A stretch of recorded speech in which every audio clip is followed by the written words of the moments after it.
Beachbody was a hobby, and I didn't give it my all like I wanted to. There wasn't a big enough why yet. And then I had to return back to work. A job that I dreaded going to was working 60 hours a week. This was about 6-7 months after being a coach.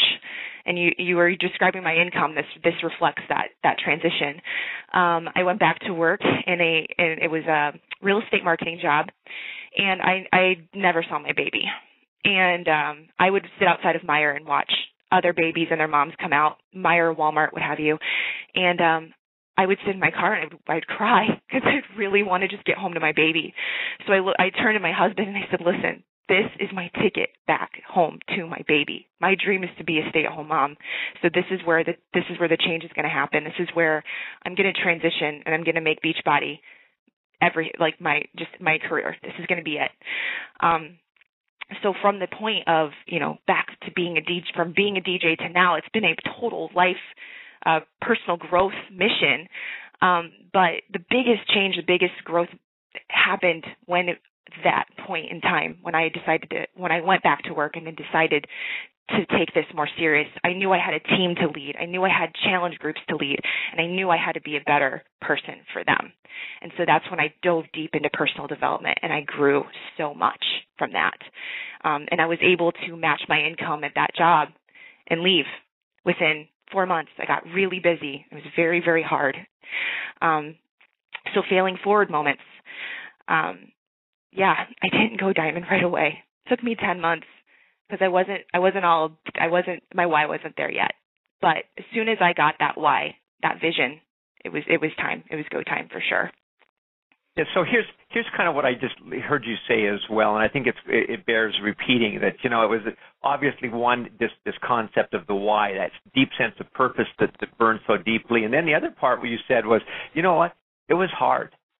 In those forms, it was hard work to move yourself or to make those things happen. And I think one of the great, sometimes people with network marketing have this concept that to be successful, it's going to be easy and it's this, make money quickly. But those that do it right and those that are successful, it requires hard work. The rewards can be greater than many other businesses, but it requires a lot of work in order to be successful. Absolutely. It was hard work for sure. Now, worth it. And worth it. That's the cool thing. Now, in addition to that, though, and part of that hard work is figuring out how to work hard, so that you're not just working hard, but you're working effectively and efficiently. And that's really part of what we want you to share today. What have you done to get the kind of results that you've achieved? How have you organized yourself? And then what would you share with these coaches, Anita, this morning? Okay. So I mentioned that it wasn't easy. It was hard work. And there were moments, and I like to call myself the classic case of failing forward on my face.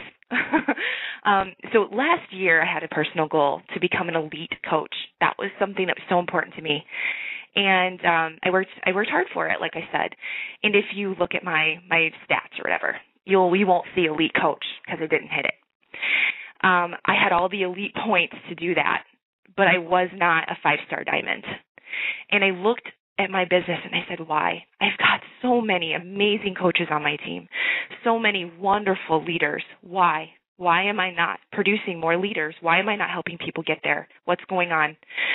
And I realized through that failure of not hitting elite and not being a 5-star, not even being a 1-star in December, that I needed to turn my focus away from me and focus on my coaches. And I needed to figure out what system I had in place that was working for me to get Success Club points and to recruit coaches. I was being listed as a top recruiter in December and November, but I couldn't help them rank advance. And so I had to figure it out. So I sat down and I mapped out. I looked at the months in my business where I had the best months, and I said, what did I do to do that? What items did I promote? What items did I do? And how consistent was I? And I decided I would do them every month, and that I would give that exact system to my coaches and see what happens. So I'm going to share the system with you guys right now. And just to give you a little bit of feedback, January, I believe I was 1-star diamond. March, I came out of March at 7-star diamond, 8-star qualifying. I started the year in January at number 13 on the Elite 2014 leaderboard, and now I'm at number 5. I really do believe that having an organized system for your coaches to duplicate is vital. So here it is. Here are the things that I do and how often I do them and when I do them. Okay, so number 1, a free, and I stress free, 5 to 7 day clean eating group.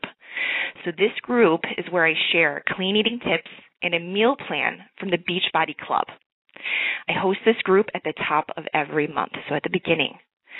And my goal is to promote the group before the month begins and to start at the beginning. So this is how you start to build trust with your followers and build value to your friends and family. So number 2, I do a 30 to 60-day Beachbody Challenge group. So I begin promoting this challenge group while the 5-day clean eating group is in progress. I'm building trust with my clean eaters, and they're seeing me talk about my actual challenge group through my social media platforms. And I even drop a hint into the clean eating group. I will hold my Beachbody Challenge group somewhere around the middle or closer to the end of the month. This gives people time to order and receive their challenge pack. And the clean eating challengers are actually starting to move into this group. Number 3, I host a Beachbody Coaching Business Opportunity webinar every single week without fail for myself and my coaches to plug their prospect coaches into. Number 4, on the second Monday of the month, I begin promoting my What is Beachbody open house. So I start my What is Beachbody open house on the 3rd Monday of every month. I promote it the 2nd Monday. I start it the 3rd Monday. This is an opportunity for people to learn about what Beachbody coaching is from you and your team. So, Anita, let me just stop you for a second. How does that differ? How do you, I think I know, but for those that may not be as clear, how do you differ between your business opportunity webinar and your Beachbody open house? What's the content of each? Okay, so in the open house, and here's a good tip. I have some of my top coaches on my team share their life experience with Beachbody in a video, and I post it every day.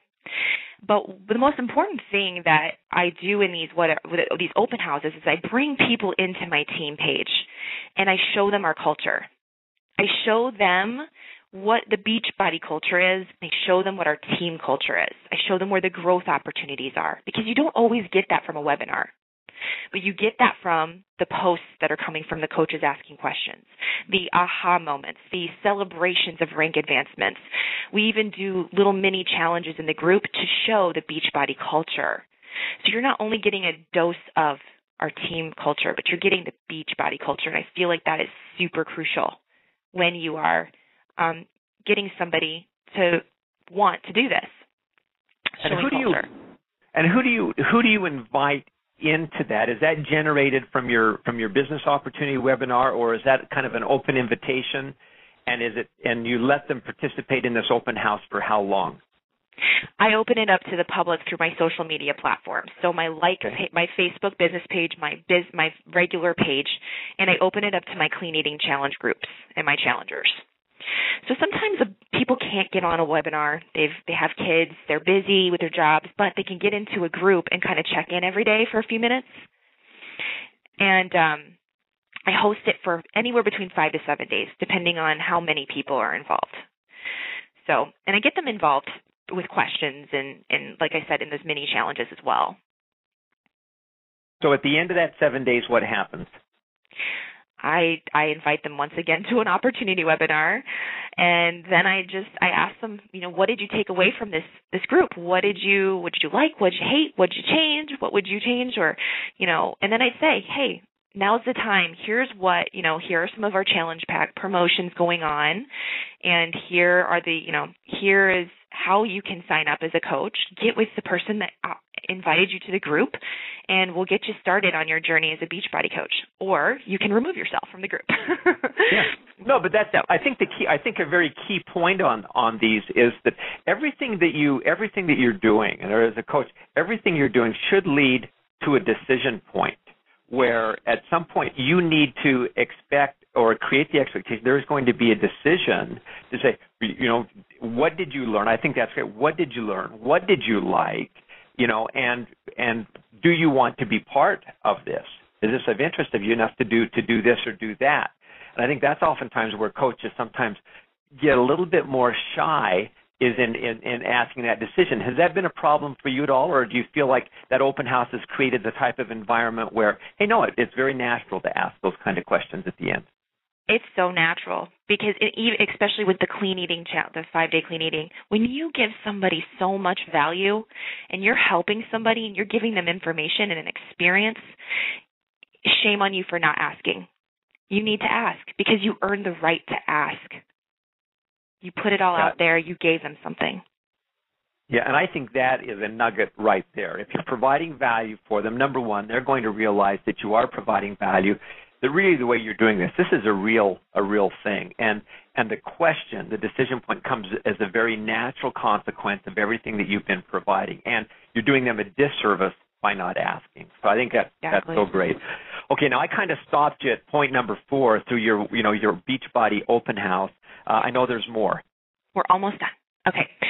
Number 5, so I host my Coach Basics group for my team at the beginning of every month. So after that cycle ends and we're starting to approach, say, August, that's when I start to place these coaches that do participate or do sign up into our Coach Basics if they're ready for it. I always ask, are you ready? And then they have somewhere to go to learn right away. They're not running around trying to figure out what to do. They have somewhere to go, and I open this Coach Basics up to my entire team, or of course I have my team run their own if they feel strong enough. But there's always an opportunity for coaches on my team to go somewhere and learn. So help coaches find out, where would they go to get the Coach Basics materials? You would go to your back office. You would go to News and Training, and you would click on Coach Basics. So pretty complex to find that. It's simple. Totally. And then do you run a 60-day, a 45, 30-day? What kind of Coach Basics do you run? I personally do a 40-day. Okay. And I'm actually just testing this out. It's very new, but I've taken the Coach Basics and I've used it sort of as an outline, a pin, where to go. And I've taken each topic and I've made my own personal videos, my own personal pictures, documents, things that I've learned over the last couple of years, and I've added it into the Coach Basics. So I've kind of added my own pizzazz and my own color to it, but it's still my core foundation. And I have a file section in my team page for my Diamond coaches to grab what I've created for my outline so they can duplicate the same thing. I think that's, again, coaches, the magical part of this. The Coach Basics, it's all there. It's a turnkey. But to make it powerful, you do need to customize it and make it your own. That speaks to who you uniquely are. So, okay, I'll be quiet now, Anita. Okay. All right, we're almost done. So this is the most important part, guys. All the while, so I've given you all this stuff, right? You got to be completing your business activity tracker every single day. These things are just pinpoints in your calendar. They're all just things that you need to be looking towards to do and using as your platform for inviting. But you need to be doing the vital behaviors without fail every day. This system does not work if you aren't doing the vital behaviors in the business activity tracker. And the system doesn't work, guys, if you're not consistent. You need to be doing this system at least for 3 months to start to see it pop. If you do it once and then you don't see anything come from it and give up, it's not going to work for you. I've had way too many coaches do their free clean eating group, and then they start their, they do their free clean eating group and nobody participates, and then they quit. They're like, it didn't work for me. Do it again. Do it again a couple times. Stay consistent. Your audience is going to learn. So anyway, the cycle revolves around Mondays. The important thing to understand is, yes, these items, they happen every month, but I do them every month. I don't just schedule them. I'm always giving my audience and my followers an opportunity to join me in something every week. And I attribute team success to this cycle because my team is duplicating the same system and plugging their people into my system if they can't duplicate it themselves. So we all have something at some point to add coaches into and give value, give information to. other people at all times from the Inspire Empire, my team. And that's my system. Well, you know what? That's some great information. And coaches, again, the power of a system is, the power of a system is its power, obviously, is that it simplifies things for new coaches. It gives them a roadmap to follow. It demystifies, the success that people have had. And when you start to peel away the layers, take back the curtains, you're going to see, and your coaches will see, that the successful coaches do have a simple system that they religiously and methodically execute on every single month. And as Anita said, and they keep doing it. If it fails the first time, they keep doing it. Maybe they tweak it. Maybe they massage it a little bit, polish off some of the rough edges to make it work, but they keep focusing on the three vital behaviors, and it revolves around those pieces, and they track their success. That's the whole idea behind the business activity tracker. She said, these other pieces are pinpoint. They're things that you're doing, but you're tracking the success of your business through these. And so, Anita, some great tips today, coaches. This is one you're going to want to go back and listen to again, and then take your calendar out and put this on your calendar. I wanted to add that. What's that? I wanted to add that. I create that calendar, and I my upline sponsor, Leslie, does the same thing. We create this beautiful color-coded calendar, and we give it to our team. Say, here, this is your background on your computer. Live by this. This is your month. It gives them something to feel confident and secure in. And that's what they're looking to you for. Most coaches most new people come into the business, and they're looking at this. Number one, they're asking the question, do I want to do this? And when they answer the yes, I want to do that, the next question they're saying, can I do this? And that's part of your answer, the yes, you can. And then you need to show them how to do that through these systems. So, well, listen, Anita, we need to wrap up here in a minute. But before we wrap up, we talk about the business a lot and how we got to where we got to, but let's kind of start or end where we started, in talking about what Beachbody has meant to you in your life, and the difference that it's made, and how you see it'll impact your life in the years to come. Sure. Beachbody hasn't just changed my life completely. It's changed my family's life. My mom, my husband. My mom's on the call listening. My mother-in-law's listening. And so the things that Eric, my husband, and I did before Beachbody, the things that we did for income. Eric is a self-employed photographer, and I was working in a job I didn't enjoy. It didn't show us a bright future for our income and our family.